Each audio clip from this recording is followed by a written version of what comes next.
નમસ્તે વિદ્યાર્થી મિત્રો, ઓનલાઈન લેક્ચર્સમાં બાળકો આપનું હાર્દિક સ્વાગત છે। આજે આપણે ગણવાના છીએ આપણા સ્વાધ્યાયના દાખલાઓ અને ખાસ કરીને બાળકો જે સૂત્રો છે આપણે આવડવા જોઈએ જેથી કરીને આપણે સ્વાધ્યાયના દાખલાઓ સરળતાથી ગણી શકીએ, બરાબર છે। તો સૌથી પહેલાં આપણે ગણીએ સ્વાધ્યાયનો દાખલા નંબર 1 અને એની રકમ સમજવાની કોશિશ કરીએ। તો આપણે આવું આપ્યું છે કે ભાઈ 8 સેન્ટીમીટર ત્રિજ્યાવાળા અને 100 આટા ધરાવતા તારના એક વર્તુળાકાર ગૂંચળામાંથી 0.40 એમ્પિયર શું વહી રહ્યો છે? વિદ્યુત પ્રવાહ વહી રહ્યો છે। તો આ ગૂંચળાના ચુંબકીય ક્ષેત્ર બીનું મૂલ્ય કેટલું હશે? તો મારે વાત થઈ રહી છે એક વર્તુળાકાર ગૂંચળું। હવે વર્તુળાકાર ગૂંચળું હિંટ અહીંયા છે, વર્તુળાકાર ગૂંચળામાંના અને વળી એના કેન્દ્ર પાસેનું વાત થઈ રહી છે। જો ગૂંચળાના કેન્દ્ર પાસે, તો કેન્દ્ર પાસેનું જે ચુંબકીય ક્ષેત્રનું સૂત્ર છે, સ્વાધ્યાયનો દાખલા નંબર પહેલો જે રાશિઓ આપી છે એને આપણે પહેલાં કરીએ તો કે ભાઈ ત્રિજ્યા આપી છે r અને એની વેલ્યુ મને આપી છે 8 સેન્ટીમીટર। એને હું મીટરમાં કન્વર્ટ કરી દઉં તો r બરાબર 8 ગુણ્યા 10⁻2 મીટર, બરાબર। બીજો મને વિદ્યુત પ્રવાહ આ આપ્યો છે 0.40 એમ્પિયર। નંબર ઓફ ટર્ન્સ આપ્યા છે મને 100 અને વાત મેળવવાની થઈ રહી છે બીની। તો ચુંબકીય ક્ષેત્રનું આપણું પાસે સમીકરણ છે કે ભાઈ ગૂંચળાના કેન્દ્ર પાસે જો એક આંટો હોય તો એનું સમીકરણ કેવું છે? તો કે આવું છે સમીકરણ, b બરાબર μ0I/2r। પણ જો n આંટા હોય તો સમીકરણ શું થઈ જશે? b બરાબર μ0NI/2r, બરાબર। તેથી n આંટા ધરાવતા ગૂંચળાનું ચુંબક કેન્દ્ર આગળ ચુંબકીય ક્ષેત્ર, હવે n આંટા વાળે હશે તો એનું સમીકરણ શું થઈ જશે બાળકો? તો n આંટા માટેનું સમીકરણ આવું થઈ જશે, b બરાબર μ0NI/2r। જો એક આંટા માટે હશે તો અહીંયા n આવશે નહીં, ઓનલી ફોર μ0I/ શું થાય? 2r। હવે કિંમતો રાખીએ ને જવાબ મેળવીએ તો b એમ જ μ0 ની કિંમત છે આપણી પાસે 4π ગુણ્યા 10⁻7। n ની વેલ્યુ આપણી આપી છે 100, i આપને આપી દેવામાં આવ્યો છે 0.40/2 અને r ની વેલ્યુ છે 8 ગુણ્યા 10⁻2।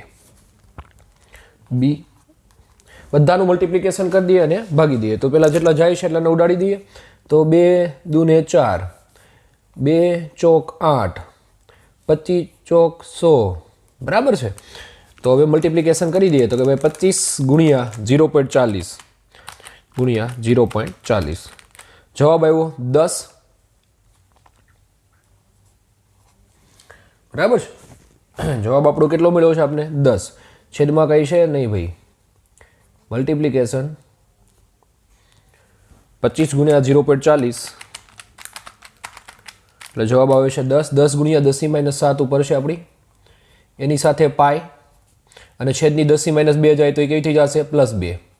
તો ટોટલ થશે 10⁻3 અને b ઇઝ ઇક્વલ ટુ આવું થઈ જશે પાઈ ગુણ્યા આ 10⁻3 એમાંથી જાય એટલે 10⁻4 ટેસ્લા।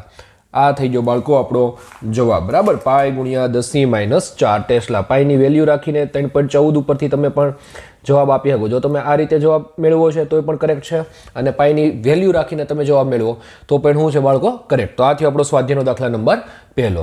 હવે ગણીએ બાળકો આપણો સ્વાધ્યાયનો દાખલા નંબર બીજો। તો બીજાની રકમ સમજીએ।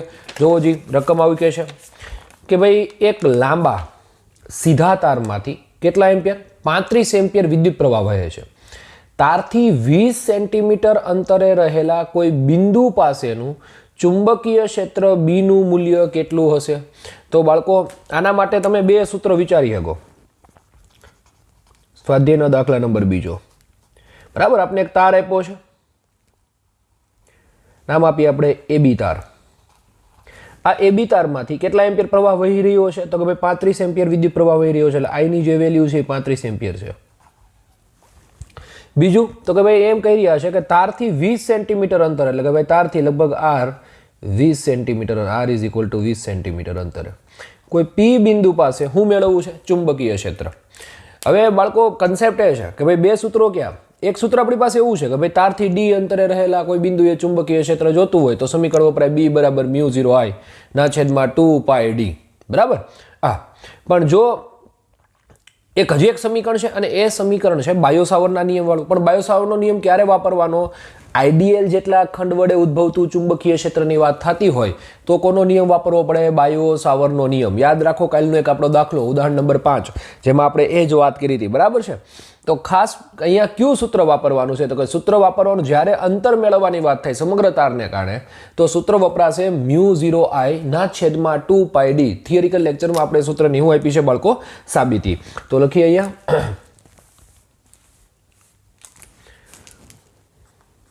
તેથી વિદ્યુત પ્રવાધારિત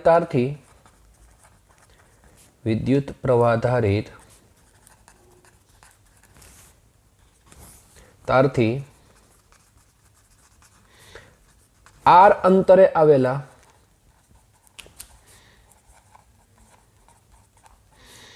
P બિંદુ પાસે ચુંબકીય ક્ષેત્ર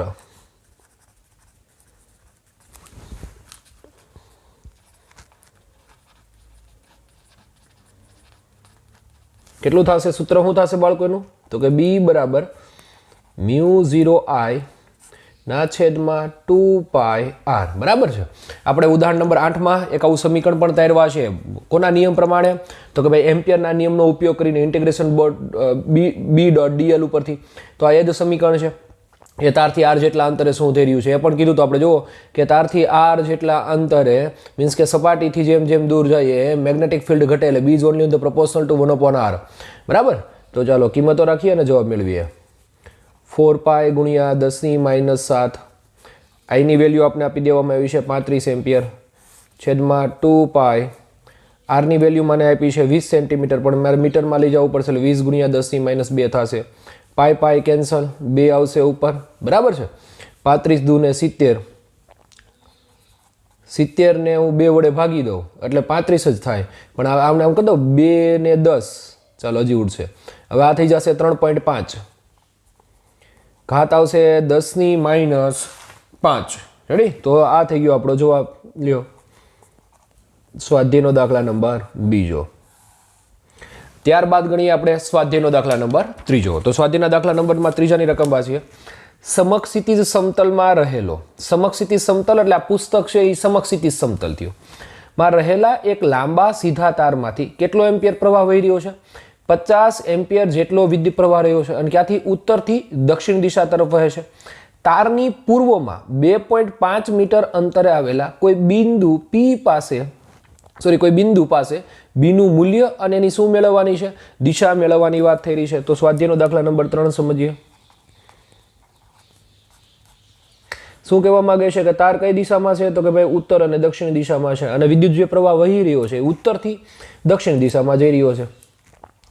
નોર્થ, સાઉથ, ઈસ્ટ ને વેસ્ટ. બરાબર. આપણો જે વિદ્યુત પ્રવાહ વહી રહ્યો છે ક્યાંથી વહી રહ્યો છે? આવી રીતે વહે છે ને આમ, જેની વેલ્યુ આપણે આપી દેવામાં આવી છે I = 50 એમ્પિયર. હવે પૂર્વમાં કેટલા અંતરે? તો કે ભાઈ 2.5 અંતરે એટલે કે r બરાબર કેટલું છે? તો કે 2.5 મીટર આપી દેવામાં આવ્યું છે.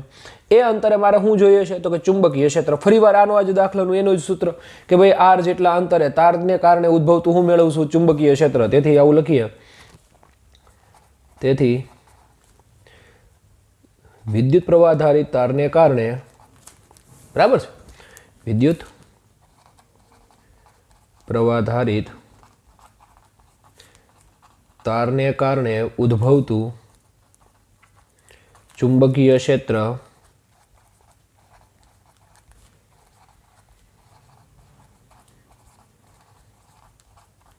સૂત્ર શું થશે બાળકો? તો કે ભાઈ B બરાબર μ0I ના છેદમાં 2πr. બધી જ વેલ્યુ છે આપણી પાસે. 4π ગુણ્યા 10⁻7 I એટલે કેટલું રાખી દેશું ભાઈ? 50 એમ્પિયર છેદમાં 2π અને r આપને આપી દેવામાં આવ્યું છે 2.5 મીટર. પાઈ કેન્સલ, 2, 50 દુ 100, 100 ભાગ્યા 2.5 એટલે જવાબ આવશે 4. બરાબર છે. તો B બરાબર આપને મળ્યું 4 ગુણ્યા 10⁻, અહીંયા 50 છે એટલે 100 થઈ જશે અને 100 ભાગ્યા 4 એટલે 4 ગુણ્યા 10⁻, સોરી 100 ભાગ્યા 2.5 કરશો બાળકો એટલે ટોટલ આવશે 40 ગુણ્યા 10⁻7 ટેસ્લા. તો આપણો બી જવાબ થયો 4 ગુણ્યા 10⁻8 ટેસ્લા. હવે વાત થઈ દિશાની, તો પ્રવાહ આ રીતે વહી રહ્યો છે, જે અંગૂઠો છે એ પ્રવાહ છે, તો આંગળીઓ છે ક્યાં જતી હશે? અંદર તરફ. બીજું, જે નોર્થ અને સાઉથ દિશામાંથી હું વહી રહ્યો છે પ્રવાહ, તો મારું જે મેગ્નેટિક ફિલ્ડ છે, એ શિરોલંબ દિશામાં ક્યાં જતું હશે? અંદર તરફ. શિરોલંબ એટલે માથાને એક્ઝેક્ટ લંબ, એ દિશામાં ક્યાં જતું હશે? અંદર તરફ. બરાબર. તો દિશા લખીએ કે જે ચુંબકીય ક્ષેત્રની દિશા હશે કઈ તરફ હશે? તો કે શિરોલંબ દિશામાં હશે. લ્યો, આ થયો આપણો સ્વાધ્યાયનો દાખલા નંબર 1, 2 અને 3. કરીએ બાળકો, આપણો દાખલા નંબર જોઈએ આપણે આગળનો, સ્વાધ્યાયનો દાખલા નંબર 4. રકમ સમજીએ અને કન્સેપ્ટ ક્લિયર કરીએ. બરાબર છે. સ્વાધ્યાયનો દાખલા નંબર 4 આવું કહેવા માંગે છે કે માથા પરથી પસાર થતા વીજળીના તારમાંથી 90 એમ્પિયર પ્રવાહ પૂર્વથી પશ્ચિમ દિશામાં વહે છે અને આ તારથી 1.5 મીટર નીચે ચુંબકીય ક્ષેત્રનું મૂલ્ય અને એની દિશા શું હશે એ કહેવાનું છે. તો સ્વાધ્યાયનો દાખલા નંબર 4. હવે માથા ઉપરથી જે તાર પસાર થાય જરાક જોઈએ, બરાબર ધ્યાન આપીએ. આ કોઈ વ્યક્તિ છે તો એના માથા ઉપરથી જે તાર પસાર થાય આ રીતે જ થાય. આમ જે ક્યાં છે? તો કે પૂર્વથી તો કે પશ્ચિમ દિશામાં હું વહી રહ્યો છે બાળકો? તો કે વિદ્યુત પ્રવાહ વહે છે, અને એ વિદ્યુત પ્રવાહની વેલ્યુ આપણે આપી દેવામાં આવી છે, અને એ છે 90 એમ્પિયર જેટલો વિદ્યુત પ્રવાહ વહી રહ્યો છે. આઈ બરાબર કેટલો આપ્યું છે? 90 એમ્પિયર. હવે એનાથી નીચેના ભાગે એટલે અહીંયા ક્યાંક, અહીંયા. બરાબર. આ બે વચ્ચેનું અંતર ખાસું ડિસ્ટન્સ છે, કારણ કે તાર આપણી એકદમ નજીક નહીં હોય, પણ દોર્યો છે આપણે એકદમ નજીક, કારણ કે જે જગ્યાનો અભાવ છે એટલા માટે. તો એનાથી આર જેટલા અંતરે મારે શું મેળવવું છે? ચુંબકીય ક્ષેત્ર. તો જે આપણે સ્વાધ્યાયનો બીજો, ત્રીજો અને ચોથો દાખલો એક જ સૂત્ર વડે સમજી શકીએ છીએ. બધામાં આર અંતરે શું મેળવવાનું છે? ચુંબકીય ક્ષેત્ર. ખાલી એની કન્ડિશનો અલગ આપી છે, તો મેળવી દઈએ કે ભાઈ વિદ્યુત પ્રવાહ ધારિત તારને કારણે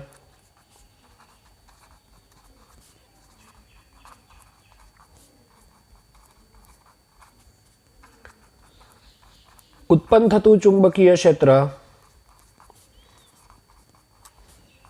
બી નું સૂત્ર શું થશે બાળકો? તો કે બી બરાબર μ0I છેદમાં 2πr. એક સૂત્ર યાદ રાખો, 3 દાખલાઓ તમે શીખી શકો છો.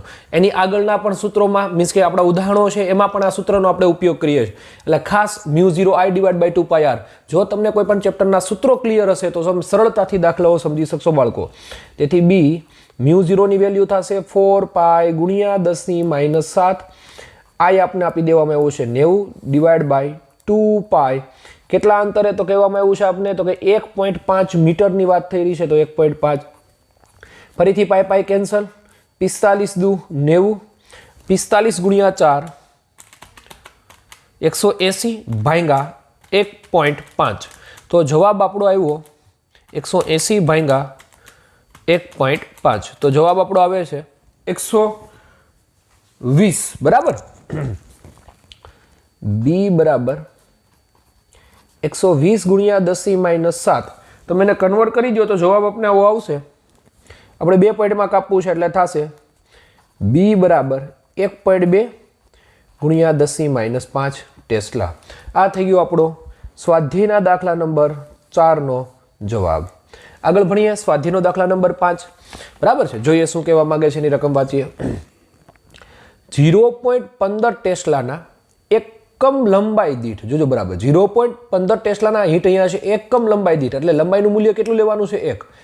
નિયમિત ચુંબકીય ક્ષેત્ર સાથે 30 ડિગ્રી કોણ બનાવતી દિશામાં રહેલા તારમાંથી 8 એમ્પિયર વિદ્યુત પ્રવાહ વહે છે. પહેલા તો આ સમજી લઈએ. કોઈ પણ ચુંબકીય ક્ષેત્ર આપ્યું હોય અને એની અંદર તમે તાર રાખો છો અને એમાંથી જો વિદ્યુત પ્રવાહ વહેતો હોય ને બાળકો, તો લોરેન્ઝ બળ પ્રમાણે શું લાગે? એના ઉપર બળ લાગે. બરાબર. જે તાર ઉપર, તો આપણે જે તાર ઉપર બળ લાગી રહ્યું છે કઈ રીતે મેળવવાનું છે? તો અહીં થઈ રહ્યું છે એકમ લંબાઈ દીઠ લાગતા ચુંબકીય બળનું મૂલ્ય. બીજું, લોરેન્ઝ બળનું સમીકરણ આપણે આવડવું જોઈએ બાળકો. લોરેન્ઝ બળ ચુંબકીય બળ માટે શું છે? તો કે F બરાબર Q કાઉન્સમાં લોરેન્ઝ બળ સાથે જે બળ લાગી રહ્યું છે એ બળનું સમીકરણ આપણે મેળવવું છે, અને એ F બરાબર IL ક્રોસ બી. બરાબર છે. તો ક્રોસિંગ દૂર કરો તો સાઇન આવશે, અને વેલ્યુ પણ આપી છે થીટાની, કેટલી છે? બની રહી છે 30 ડિગ્રી બની રહી છે. તો મેળવી દઈએ સ્વાધ્યાયનો દાખલા નંબર 5 નો જવાબ. કહેવા એવું માગે છે કે જે એની પાસે ચુંબકીય ક્ષેત્ર છે, નિયમિત ચુંબકીય ક્ષેત્ર, એ નિયમિત ચુંબકીય ક્ષેત્ર, એકવાર આકૃતિ દોરી દઉં કે ભાઈ N અને S છે અને એની અંદર તમે એક તાર રાખ્યો છે જેમાંથી 8 એમ્પિયર જેટલો હું પસાર થઈ રહ્યો છે બાળકો વિદ્યુત પ્રવાહ, અને પરિણામે આ જે નિયમિત ચુંબકીય ક્ષેત્ર છે એ B ની વેલ્યુ આપને આપી દેવામાં આવી છે અને એમની વચ્ચે જે I અને આમાંથી આ તરફ થયો છે તો બાળકો જુઓ જી IL જે દિશામાં I છે એ જ દિશામાં L છે, આપણી થિયરિકલ લેક્ચરમાં ભણ્યા છીએ, અને B આપણું આમ છે. એટલે આવું થઈ ગયું કે ભાઈ લાગતું જે બળ છે, લાગતું બળ F બરાબર IL ક્રોસ B સદિશ, બરાબર છે, આવું છે. F સદિશ બરાબર IL ક્રોસ B સદિશ. ક્રોસિંગ દૂર કરીએ તો F બરાબર શું આવશે? IL B sin theta. પણ આપણો જવાબ માંગ્યો છે એકમ લંબાઈ દીઠ, એટલે લંબાઈની વેલ્યુ કેવી છે? 1. તો એકમ લંબાઈ દીઠ બળ જોતું હોય તો આને છેદમાં નાખી દો તો આવું થઈ જશે. જો જી F બાય L, તો અહીંયા વધ્યું IB sin થીટા.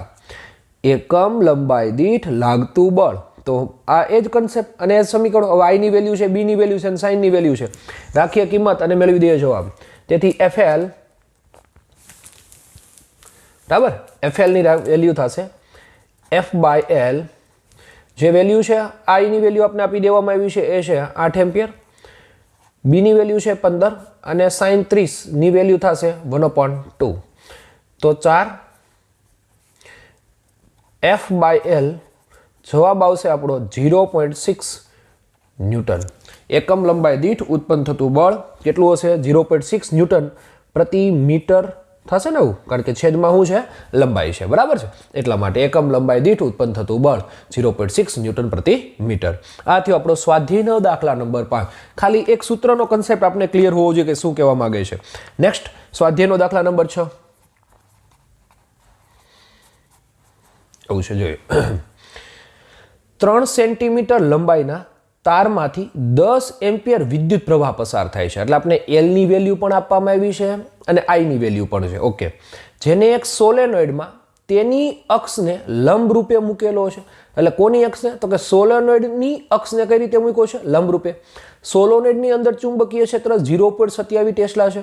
તો આ તાર ઉપર કેટલું ચુંબકીય બળ લાગતું હશે? હવે આપણે કન્ફ્યુઝ છીએ કે સોલેનોઇડનું સૂત્ર વાપરવું કે, તો આના માટે આપણે આકૃતિ દોરી લેવાની. હું કીધું છે તો કે એક સોલેનોઇડ આપ્યો છે. હાલો ભાઈ, આ સોલેનોઇડ. હવે આપણે થિયરિકલ લેક્ચરમાં ગયા ભણ્યા કે ભાઈ સોલેનોઇડમાંથી જો પ્રવાહ વહેતો હોય તો એની અંદર શું જન્મતું હોય? આવું મેગ્નેટિક ફિલ્ડ, સમાન મૂલ્યનું મેગ્નેટિક ફિલ્ડ હશે અંદર, જેની ક્ષેત્ર રેખાઓ સમાન હોય એકબીજા સાથે. એટલે કે અંદર તમારી પાસે મેગ્નેટિક ફિલ્ડ છે. હવે આ જે સોલેનોઇડની અક્ષ છે, સોલેનોઇડની અક્ષ એટલે બીજું કાંઈ નહીં, એના અંદરમાંથી પસાર થતી એક રેખા જેને કહેવાય સોલેનોઇડની અક્ષ, બરાબર. ઇન કેસ આપણે આને જ રેખા બનાવી, અને ચુંબકીય ક્ષેત્ર નહીં પણ આને હું બનાવી દઉં રેખા. આ સોલેનોઇડની અક્ષ બની ગઈ. ચાલો, આ નીચે છે એની શું છે? તો કે ચુંબકીય ક્ષેત્ર રેખા. હવે એની અક્ષને લંબ રીતે એક તાર રાખ્યો છે. આ આપણો તાર, એને લંબ રીતે રાખવામાં આવ્યો છે. લંબ રીતે રાખે એટલે એનો અર્થ કે તમારું ચુંબકીય ક્ષેત્ર અને જે તારમાંથી વહેતો પ્રવાહ I, એ બે, તમારું ચુંબકીય ક્ષેત્ર મેગ્નેટિક ફિલ્ડ આપણો આ તરફ છે અને વહેતો પ્રવાહ આ તરફ છે. તો થીટા કેટલો થઈ ગયો? તો કે ભાઈ એની વચ્ચે થીટા થઈ ગયો 90 ડિગ્રી. તો લાગતું બળ જોવો જી, L ની વેલ્યુ આપી છે એટલે કે IL છે, જે નીચે જઈ રહ્યું છે IL છે, બરાબર છે, કારણ કે આપણે જે દિશામાં પ્રવાહ છે એ જ દિશામાં આપણે કોને લઈએ છીએ? L સદિશને. તો બે વચ્ચે IL અને B, મેગ્નેટ B છે, તો એમની વચ્ચે લાગતું બળ કયું સમીકરણ વપરાશે? હવે તો કે સમીકરણ વાપરવાનો વારો આવશે જે વાપર્યું છે અગાઉના દાખલામાં, એ જ કે ભાઈ તાર પર લાગતું બળ, તાર પર લાગતું બળ F બરાબર શું થશે બાળકો? તો કે IL ક્રોસ B, IL સદિશ, B સદિશ, F સદિશ. તેથી આવું થશે F બરાબર ILB sin થીટા. બધી વેલ્યુ છે આપણી પાસે, રાખી અને કિંમત મેળવીએ. તો I ની વેલ્યુ આપણે આપવામાં આવી છે. કેટલો પ્રવાહ વહી રહ્યો છે ભાઈ? એમાંથી 10 એમ્પિયર જેટલો પ્રવાહ વહી રહ્યો છે. L આપ્યો છે મને 3 સેન્ટીમીટર મીટરમાં કન્વર્ટ કરીએ, 3 × 10⁻². B ની વેલ્યુ મને આપી દેવામાં આવી છે 0.27 ટેસ્લા જેટલું ચુંબકીય ક્ષેત્ર છે અંદર. અને સાઇન થીટા કેટલો છે બે વચ્ચે? તો કે 90 ડિગ્રી, એટલે સાઇન 90 ની વેલ્યુ થઈ જશે 1. તેથી F 3 × 0.27, જવાબ આવશે 0.81. ઘાત વધશે અહીંયા 10 - 2, અહીંયા 10 - 1 છે, અહીંયા 10 - 1 ન્યૂટન. જરાક આપી દઈએ 10 - 1 આપી દઈએ એટલે થઈ જશે આપણું કન્વર્ઝેશન કે ભાઈ 8 પોઈન્ટ એક અહીંયા લઈ જાઉં 8.1 10 - 2 જો આપી દો તો થઈ જાય 0.08 પણ તમે 8.1 માં કન્વર્ટ કરો 10 - 2 ન્યૂટન. બરાબર, બધા જવાબ તમારા સાચા છે, કરેક્ટ થઈ શકે. ચાલો, આ થયો આપણો સ્વાધ્યાયનો દાખલા નંબર 6. હવે આગળ વધીએ આપણે સ્વાધ્યાયના દાખલા નંબર 7 માં એની રકમ સમજીએ. તો બાળકો આપણે સ્વાધ્યાયના દાખલા નંબર 7 ની રકમ આવી આપી છે કે ભાઈ 4 સેન્ટીમીટર અંતરે રહેલા, જોજો બરાબર, 4 સેન્ટીમીટર અંતરે રહેલા બે લાંબા સીધા અને સમાંતર તાર A અને B માંથી અનુક્રમે 8 એમ્પિયર અને 5 એમ્પિયર વિદ્યુત પ્રવાહો એક જ દિશામાં વહે. યાદ કરી આવો કન્સેપ્ટ, બરાબર. થિયરિકલ લેક્ચરમાં એક જ દિશામાં એકબીજાને સમાંતર હોય ને એક જ દિશામાં જો પ્રવાહ પસાર થતા તારો હોય તો એમની વચ્ચે આકર્ષણ બળ લાગે, એવું ભણીને આવ્યા હતા. તાર એના 10 સેન્ટીમીટર લંબાઈના વિભાગ પર લાગતું શું મેળવવાનું છે? બળ. તાર એના 10 સેન્ટીમીટર એટલે કોના કારણે હશે? તો કે તાર બીને કારણે હશે. તો જેના ઉપર લાગે છે એ પહેલાં લઈએ, પહેલાં આકૃતિ સમજીએ. સ્વાધ્યાયનો દાખલા નંબર 7, બરાબર. આપણે આવું કહેવા માંગે છે સ્વાધ્યાયના દાખલા નંબર 7 કે ભાઈ તમારી પાસે જે બે સમાંતર સીધા તાર છે એકબીજા, અને એમાંથી જે પ્રવાહ વહી રહ્યો છે એક જ દિશામાં વહે છે અને એની વેલ્યુ પણ આપણે આપી દેવામાં આવી છે. અને આઈએની વેલ્યુ છે 8 એમ્પિયર અને આઈબીની વેલ્યુ મને આપી છે 5 એમ્પિયર. બે વચ્ચેનું અંતર ડી પણ આપ્યું છે અને એ છે 4 સેન્ટીમીટર. બીજું, હવે તાર એના નાના એવા ભાગમાં, તાર એનો ભાગ એટલે આપણે યાદ કરો, અહીંયા આપણે એવું લીધું હતું થિયરિકલ લેક્ચરમાં કે એલ જેટલી લંબાઈ, એ એલની વેલ્યુ મને આપી. જુઓ કેટલા સેન્ટીમીટર આપી દીધી છે? તો કે 10 સેન્ટીમીટર. તારનો જે નાનો એવો ભાગ છે એલ બરાબર 10 સેન્ટીમીટર. તો આની વચ્ચે લાગતા બળનું સમીકરણ આપણી પાસે છે. કોણ લગાડે છે? તો કે તાર એના ભાગ ઉપર બળ મેળવવું છે. તો કોણ લગાડતું હશે? બી. તો જે લગાડે છે એ પહેલા હોય અને જેના પર લાગે છે એ પછી હોય, એટલે આવું થશે એફ બી, સોરી, આવું થશે F A B is equal to શું લખી શકાશે? તો કે એનું સમીકરણ આપણી પાસે આવું છે μ0 IA IB છેદમાં 2π, અંતર કેટલું છે? તો કે ડી જેટલું ઇન્ટુ એલ. જો આ સમગ્ર એલ ભાગની વાત થઈ, એકમ લંબાઈની વાત હોય તો અહીંયા એલ આવશે નહીં, ખાલી μ0 IA IB divide by 2π D. તેથી એફ એ બી કિંમત રાખીએ બાળકો 4π ગુણ્યા 10 - 7. આઈએની વેલ્યુ આપણી પાસે છે. આઈએની વેલ્યુ કેટલી આપી છે? તો કે 8 એમ્પિયર આપી છે. આઈબીની વેલ્યુ 5 આપી છે છેદમાં 2π. એમ જ ડીની વેલ્યુ આપણે આપી છે 4 સેન્ટીમીટર એટલે 4 ગુણ્યા 10 - 2 અને એલની વેલ્યુ મને આપી છે ટોટલ 10 સેન્ટીમીટર. તો એની કન્ડિશન થશે 10 ગુણ્યા 10 - 2. 10 - 2, 10 - 2 કેન્સલ, પાય કેન્સલ, 2 દૂને 4, બરાબર છે. હવે ખાલી મલ્ટિપ્લિકેશન કર્યું, હજી અહીંયા ઉડશે 4 દૂને 8. તો જવાબ આપણો આવો રહ્યો 5 દુ 10, 10 દુ 20 અને 20 દાન 200. તો એફ એ બી 200 ગુણ્યા, અહીં ઘાત વધી 10 - 7, આનું તો મલ્ટિપ્લિકેશન કરી દીધું છે, પેલી ઘાત ઉડી ગઈ છે. તો જવાબ આવશે 200 ગુણ્યા 10 - 7. કન્વર્ટ કરી દઈએ તો 2 ગુણ્યા 10 - 5 ન્યૂટન. આ થઈ ગયો આપણો સ્વાધ્યાયના દાખલા નંબર 7 નો જવાબ. બાળકો આપણે આગળના આપણા એક્ઝામ્પલ ગણીએ અને એની રકમ સમજીએ. આપણે આપવામાં આવ્યું છે સ્વાધ્યાયનો દાખલા નંબર આપણો 8 ગણીએ. 80 સેન્ટીમીટર લંબાઈના એક સોલેનોઇડ પર પાસ પાસે દરેક 400 આટાવાળા એવા કેટલા આવરણ વીટા મેં? 5 આવરણ વીટા છે, બરાબર. એક આવરણમાં 400 આટા, તો એવા કેટલા વીટા? 5. એટલે કુલ આટા કેટલા થયા આખા સોલેનોઇડમાં? તો કે એક આટામાં 400, સોરી, એક આવરણમાં 400, એવા કેટલા છે? તો કે 5. તો કુલ થયા 2000 આટા. સોલેનોઇડનો વ્યાસ 1.8 સેન્ટીમીટર છે અને જો સોલેનોઇડમાંથી 8 એમ્પિયર વિદ્યુત પ્રવાહ વહેતો હોય તો તેના કેન્દ્ર પાસેનું આપણે શું મેળવવું છે? બીનું મૂલ્ય, એટલે કે ચુંબકીય ક્ષેત્રનું મૂલ્ય જોઈએ છે. વાત થઈ રહી છે શેની? હીટ સમજીએ. વાત શેની થઈ રહી છે? સોલેનોઇડ. વળી એની અંદર આટા વીટા છે અને કેટલી સેન્ટીમીટર લંબાઈનો છે? 80 સેન્ટીમીટર લંબાઈનો છે અને એના કેન્દ્ર પાસેનું ચુંબકીય ક્ષેત્ર જોતું હોય તો આપણે યાદ હોવું જોઈએ સ્વાધ્યાયનો દાખલા નંબર 8 કે સોલેનોઇડના કેન્દ્ર પાસેનું ચુંબકીય ક્ષેત્ર, સોલેનોઇડના કેન્દ્ર પાસે ચુંબકીય ક્ષેત્ર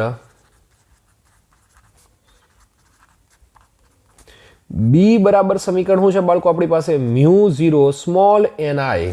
હવે જરાક આ સ્મોલ એન ને સમજી લઈએ. તો સ્મોલ એન ને આપણે થિયરિકલ લેક્ચરમાં એવું કહેતા જોજી કે ભાઈ કુલ એલ લંબાઈ દીઠ કેપિટલ એન જેટલા આટા હોય તો એકમ લંબાઈ દીઠ કેવી લંબાઈ દીઠ એકમ લંબાઈ દીઠ આટાની સંખ્યા કેટલી હોય તો એકમ લંબાઈ દીઠ જે આટા હતા ને એને શું નામ આપતા હતા આપણે સ્મોલ એન.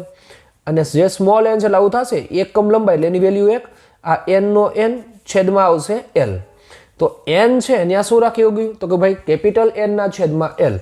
તેથી બી બરાબર μ0 કેપિટલ એન આઈ ના છેદમાં એલ. બરાબર સોલેનોઇડનું સમીકરણ છે એના ઉપરથી આપણે એને કન્વર્ટ કર્યું છે. તેથી બી ઇઝ ઇક્વલ ટુ હવે કિંમતો છે આપણી પાસે 4π ગુણ્યા 10⁻⁷. નંબર ઓફ ટન્સ કેટલા તો 400 નહીં આવે. આવા કેટલા આવરણ વીટા છે ને 5 એટલે નંબર ઓફ ટન્સ કુલ થશે 2000. આઈ કેટલો વહી રહ્યો છે તો કે આઈ એમાંથી વહી રહ્યો છે એની વેલ્યુ છે 8 એમ્પિયર. અને મને સોલેનોઇડની લેન્થ આપી છે 80 ગુણ્યા 10⁻⁻ મારે કેટલી કરવી પડશે 2 કારણ કે સેન્ટીમીટરમાં જવાબ છે. તો 1 0 1 0 કેન્સલ 8 8 કેન્સલ બરાબર છે. તેથી બી 200 ગુણ્યા 4 એટલે એ થશે 800 એને ગુણ્યા 3.14 તો જવાબ આવશે આપણો 25 બાર. જવાબ આવ્યો આપણો 25 બાર. ઘાત વધી 10⁻5 ટેસ્લા બરાબર. કન્વર્ટ કરી દઈએ આપણે એને પોઈન્ટમાં લઈ આવીએ તો બી ઇઝ ઇક્વલ ટુ 2.5 ગુણ્યા 10⁻2 ટેસ્લા. આ થઈ ગયો આપણો જવાબ. સ્વાધ્યાયનો દાખલા નંબર 8. આગળ વધીએ આપણા સ્વાધ્યાયના દાખલા નંબર 9 તરફ. જોઈએ શું કહેવા માંગે છે. ખાસ બાળકોની રકમ સમજવા બહુ યોગ્ય છે. 10 સેન્ટીમીટર બાજુવાળું એક ચોરસ ગૂંચળું ને કેટલા આટા છે 20 આટા. હવે તેમાંથી કેટલો પ્રવાહ વહી રહ્યો છે 12 એમ્પિયર પ્રવાહ વહી રહ્યો છે. આ ગૂંચળું શિરોલંબ લટકાવેલું છે અને ગૂંચળાના સમતલનો લંબ 0.80 ટેસ્લા મૂલ્યના સમક્ષિતિજ નિયમિત ચુંબકીય ક્ષેત્ર સાથે 30 ડિગ્રીનો કોણ બનાવે છે. ગૂંચળું કેટલા મૂલ્યનું ટોર્ક અનુભવશે. વાત થઈ રહી છે ટોર્કની. શેની વાત થઈ રહી છે ટોર્ક. હવે કન્સેપ્ટ બાળકો આપણે ક્લિયર હોવો જોઈએ. જુઓ જી આવો જ દાખલો એક અહીંયા છે 30 ડિગ્રી વાળો કે ભાઈ આની અંદર ન્યાય ચુંબકીય ક્ષેત્ર છે પણ ત્યાં કોને રાખવામાં આવ્યો છે અહીંયા તારની વાત થઈ રહી છે અને અહીંયા કોને રાખવામાં આવ્યું છે ચોરસ ગૂંચળું. તો યાદ કરો ગૂંચળા ઉપર લાગતા ચુંબકીય ડાયપોલની થિયરી એની કન્ડિશન આવી હતી સ્વાધ્યાયનો દાખલા નંબર 9 કે બે સમાન ચુંબકીય ક્ષેત્ર એન અને જે એસ વડે ઉત્પન્ન થાય છે એની અંદર આપણે શું રાખ્યું હતું એક લૂપ રાખ્યું હતું આવું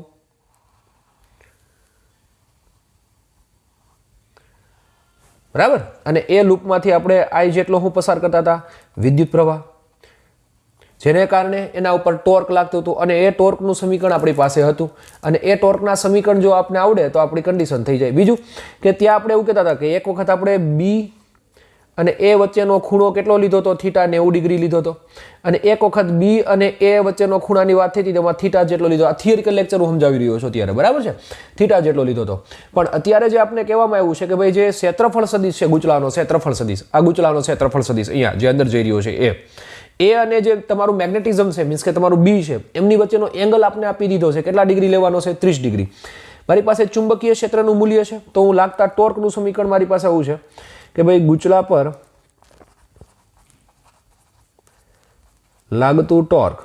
હવે ગૂંચળા ઉપર લાગતું ટોર્કની વાત થતી હોય તો ટાઉનું સમીકરણ આપણી પાસે આવું છે. જો એંગલ થીટા હોય તો 90 હોય તો NIAB થાય પણ એંગલ થીટા આપણે આપી દીધો છે તો થશે NIAB sin થીટા બરાબર.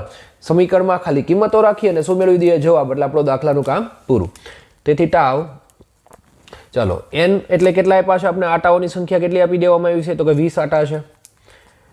આઈ કેટલો પ્રવાહ પસાર થઈ રહ્યો છે તો બાળકો 12 એમ્પિયર જેટલો પ્રવાહ પસાર થઈ રહ્યો છે.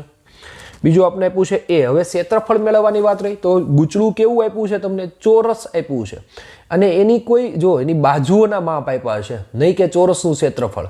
તો ખાલી બાજુનું માપ આપ્યું હોય અને ચોરસની વાત થઈ તો ચોરસ એટલે તો કે L² બંને બાજુના વર્ગનો સરવાળો, સોરી બંને જે કોઈ એક બાજુનો વર્ગ જેટલું એનું ક્ષેત્રફળ થશે. તો ચોરસનું ક્ષેત્રફળ 10 એક બાજુનું 10 સેન્ટીમીટર છે. આવું છે કે ભાઈ ચોરસ છે એની એક બાજુનું 10 સેન્ટીમીટર છે, તો એનું ક્ષેત્રફળ કેટલું થાય? તો કે ક્ષેત્રફળ એટલે એની બંને બાજુનો, સોરી એની બાજુનો શું કરવો પડશે? વર્ગ. તેથી 10 સેન્ટીમીટરનો મારે વર્ગ કરવો પડે એટલે 10 ને પહેલા મીટરમાં ફેરવી દઉં. 10 × 10 - 2 એનો શું કરવો પડશે? વર્ગ. સાથે મને બી ની વેલ્યુ કેટલી આપી છે? તો કે બી ની વેલ્યુ આપી દેવામાં આવી છે મને 0.80 ટેસ્લા, અને ખૂણો બની રહ્યો છે એ sin 30 ડિગ્રી. બધાનું સોલ્યુશન કરી દઈએ તો આ થઈ જશે 240, 10 નો વર્ગ 100, 10 - 4.80 અને sin 30 ની વેલ્યુ 1/2. ચાલો હવે બધું મલ્ટિપ્લિકેશન કરી દઈએ તો આ થઈ જશે આપણું 240 × 100 × 0.80 ભાગ્યા 2. જવાબ આવ્યો 9600. ટાવ બરાબર 9600 ગુણ્યા 10 - 4 ન્યૂટન ઇન્ટુ મીટર. બરાબર છે, પણ કન્વર્ટ કરી દઈએ આપણે, પોઈન્ટ આપી દઈએ બધા. તેથી ટાવ 0.96 ન્યૂટન ઇન્ટુ મીટર. આ લાગતું ટોર્ક મળી ગયું. તો આ થયો આપણો સ્વાધ્યાયનો દાખલા નંબર 9. બરાબર. હવે આપણે સ્વાધ્યાયનો દાખલા નંબર 11, 12 ગણી ગયા છીએ, પણ આની સાથે જ એક સંલગ્નિત આપણો એક દાખલો છે અને એ છે આપણો સ્વાધ્યાયનો દાખલા નંબર 13. બરાબર, એને જરાક સમજી લઈએ જેથી કરીને આના જેવો સેમ કોપી દાખલો છે. ચાલો જે આપણે ગણ્યો એમ. 1 ટેસ્લા જેટલા નિયમિત સમક્ષિતિજ ચુંબકીય ક્ષેત્રમાં જેની ત્રિજ્યા કેટલી હોય? 8 સેન્ટીમીટર હોય અને 30 આટા ધરાવતું એક શું આપ્યું છે મને? વર્તુળાકાર ગૂંચળું લટકાવેલું છે, જેમાંથી કેટલો એમ્પિયર પ્રવાહ પસાર થઈ રહ્યો છે? 6 એમ્પિયર. ક્ષેત્ર રેખાઓ ગૂંચળાના લંબ સાથે કેટલા ડિગ્રીનો ખૂણો બનાવે? 60. તો ગૂંચળામાં આવર્તન ન થાય તો તેના પર લગાડવું પડતું જરૂરી વિરુદ્ધ દિશાનું શું મેળવવાનું છે બાળકો? ટોર્ક મેળવવાનું છે. ફરીથી આ જ દાખલો જુઓ, તમારી પાસે ચુંબકીય ક્ષેત્ર છે, આટાઓની સંખ્યા છે, બનતો એંગલ છે, વહેતો પ્રવાહ છે. ખાલી પ્રોબ્લેમ એ છે કે ક્ષેત્રફળમાં શું રાખવું? અહીંયા ત્રિજ્યા આપી છે, ત્યાં આપણે ચોરસ આપ્યું તો આગળના દાખલો જે ગણ્યો એમાં. બરાબર છે, ચોરસ માટે આપણે L² લખતા હતા, પણ ત્રિજ્યા અને સાથે સાથે આપણે કીધું છે વર્તુળાકાર ગૂંચળું છે, તો વર્તુળનું ક્ષેત્રફળનું સૂત્ર શું થશે બાળકો? πr². તો રાખીએ અને જવાબ મેળવીએ. તો આ છે આપણો સ્વાધ્યાયનો દાખલા નંબર 13. તો સ્વાધ્યાયનો દાખલા નંબર 13 પ્રમાણે આપણે એવું કહેવામાં આવ્યું છે કે ભાઈ જે વર્તુળાકાર ગૂંચળું રાખ્યું છે તો સૌથી પહેલા તેનું ક્ષેત્રફળ મેળવી લઈએ, πr². તો પાઈની વેલ્યુ થશે 3.14. આર આપણે આપ્યું છે કેટલા સેન્ટીમીટર આપી છે? 8 સેન્ટીમીટર. એટલે 8 × 10 - 2 નો વર્ગ, તેથી 3.14 64 × 10 - 4. બરાબર. તો જવાબ આપણે લઈએ 64 × 3.14. જવાબ આવ્યો 200.96 ગુણ્યા 10 - 4 મીટર સ્ક્વેર. ક્ષેત્રફળ મળી ગયું. તો ગૂંચળા પર લાગતું ટોર્ક મેળવી લઈએ. ગૂંચળા પર લાગતું ટોર્ક નું સમીકરણ શું થશે બાળકો? તો કે ટાવ બરાબર NIAB sin θ. બરાબર છે. તો કિંમતો રાખીએ. તેથી ટાવ, નંબર ઓફ ટર્ન્સ આપણે આપી દેવામાં આવ્યા છે. કેટલા આપ્યા છે? તો કે ભાઈ 30 આટા છે. આઈની વેલ્યુ આપણે આપી છે 6 એમ્પિયર જેટલો વિદ્યુત પ્રવાહ વહી રહ્યો છે. એ આપણે મેળવી લીધું 200.96 ગુણ્યા 10 - 4. બીની વેલ્યુ મને દીધી છે 1 ટેસ્લા જેટલી અને સાઇનની વેલ્યુ આપી છે sin 60. ચાલો બાળકો કિંમતો રાખીએ તો આપણી કિંમત sin 60 ની થશે √3/2. તેથી ટાવ બરાબર આનું મલ્ટિપ્લિકેશન કરી દઈએ તો આવું થશે 30 ગુણ્યા 6 ગુણ્યા 200.96 ગુણ્યા √3/2 આની વેલ્યુ થશે. એટલે આવું પહેલાં લખીએ આપણે 172.8 મલ્ટિપ્લિકેશન √3 10 - 4/2. તો √3 ની વેલ્યુ આપણી થશે 1.73. તેથી ટાવ બરાબર 1.73 ગુણ્યા 172.8 172.8. જવાબ આવ્યો આપણો 62 65 3 એને ભાંગા 2 કરી દો તો જવાબ સીધો લખીએ 31 32 6.56 ગુણ્યા કેટલી ઘાત રહી 10⁻⁴ રહી બાળકો બરાબર છે। તેથી ટાવ 4 આપી દઈએ, આ 3 છે, 4 4 ઘાત આને આપી દઈએ, કન્વર્ટ કરી દઈએ પોઈન્ટને 1 2 3 અને 4 માં તો થઈ જશે 3.1 ન્યૂટન ઇન્ટુ મીટર। આ થયો આપણો ઓપ્શન નંબર એ। હવે મેળવીએ આપણે ઓપ્શન નંબર બી બરાબર, એ જ દાખલાનો ઓપ્શન નંબર બી। તો કે ભાઈ એવું કહેવા માંગ્યું છે ઓપ્શન નંબર બીમાં, જો એમાં દર્શાવેલ ગૂંચળાની જગ્યાએ કોઈ અનિયમિત આકારનું બીજું કોઈ સમતલ ગૂંચળું રાખવામાં આવે જેનું ક્ષેત્રફળ એટલું જ હોય તો તમારો જવાબ બદલાશે કે નહીં બરાબર। બાકીની બધી વિગતોમાં કોઈ ફેરફાર કર્યો નથી। હવે ખાલી અનિયમિત આકારનો ભાગ બદલ્યો છે। અહીંયા જે વર્તુળાકાર ગૂંચળું હતું એને બદલે અનિયમિત આકારનું ગૂંચળું। હવે અનિયમિત આકારનું ગૂંચળું રાખશો કે નિયમિત આકારનું ગૂંચળું રાખો, જો એનું ક્ષેત્રફળનું મૂલ્ય ન બદલાતું હોય, કારણ કે tau is dependable only for number of turns I A B sine theta બરાબર છે। તમે આ એંગલ નથી બદલી રહ્યા, તમે નથી એનું બી બદલી રહ્યા, નથી એનું ક્ષેત્રફળ બદલી રહ્યા, નથી એમાંથી તો પ્રવાહ બદલી રહ્યા કે નથી નંબર ઓફ ટર્ન બદલી રહ્યા, તો ટાવનું મૂલ્ય બદલાશે નહીં। તો ઓપ્શન બીમાં આપણે એવું કહેશું કે ભાઈ અનિયમિત આકારના ગૂંચળાને કારણે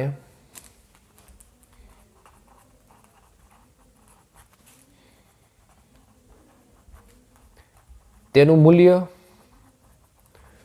બદલાશે નહીં। આ થયો આપણો સ્વાધ્યાયનો દાખલા નંબર 13।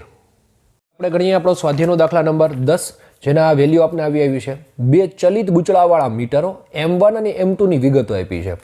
R1 આપ્યું છે, N1 આપ્યું છે, A1 આપ્યું છે, B1 આપ્યું, same condition R2 N2 A2 અને B2। બંને મીટર માટે સ્પ્રિંગ અચળાંક સરખા છે બરાબર, એટલે જે કે છે એ કેવા છે, સમાન છે। તો M2 અને M1 માટે વિદ્યુત પ્રવાહ સંવેદિતાનો ગુણોત્તર અને વોલ્ટેજ સંવેદિતાનો શું મેળવવાનો છે, ગુણોત્તર। તો સ્વાધ્યાયનો દાખલા નંબર 10। હવે પ્રવાહ સંવેદિતાનું સૂત્ર આપણે આવડવું જોઈએ અને વોલ્ટેજ સંવેદિતાનું સૂત્ર આપણે આવડવું જોઈએ, તો આ દાખલો એકદમ ઈઝી થાય।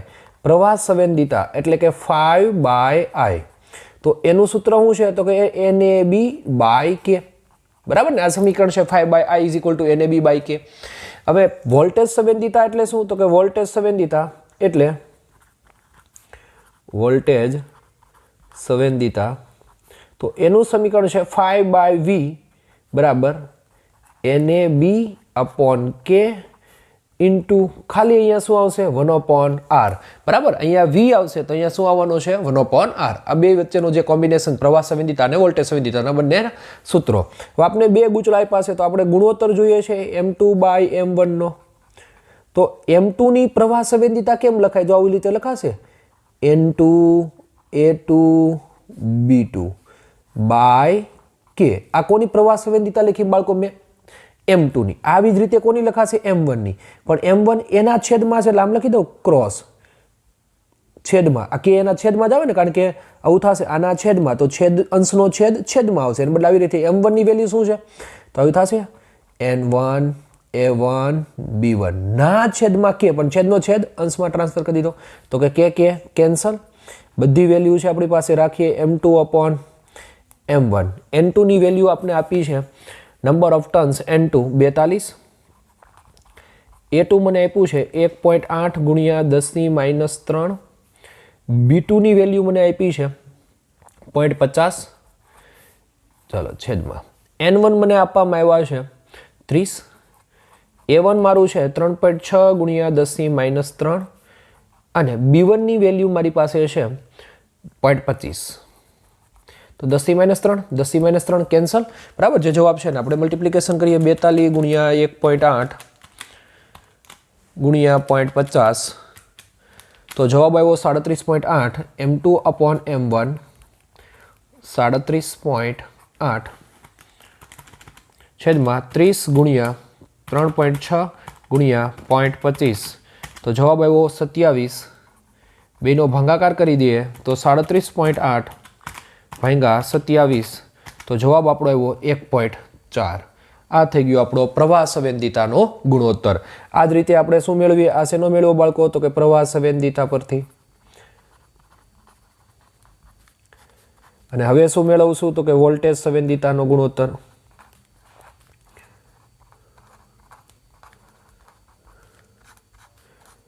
તો વોલ્ટેજ સંવેદિતા મેળવી દઈએ તો વોલ્ટેજ સંવેદિતાનું સમીકરણ અહીંયા છે જ આપણી પાસે.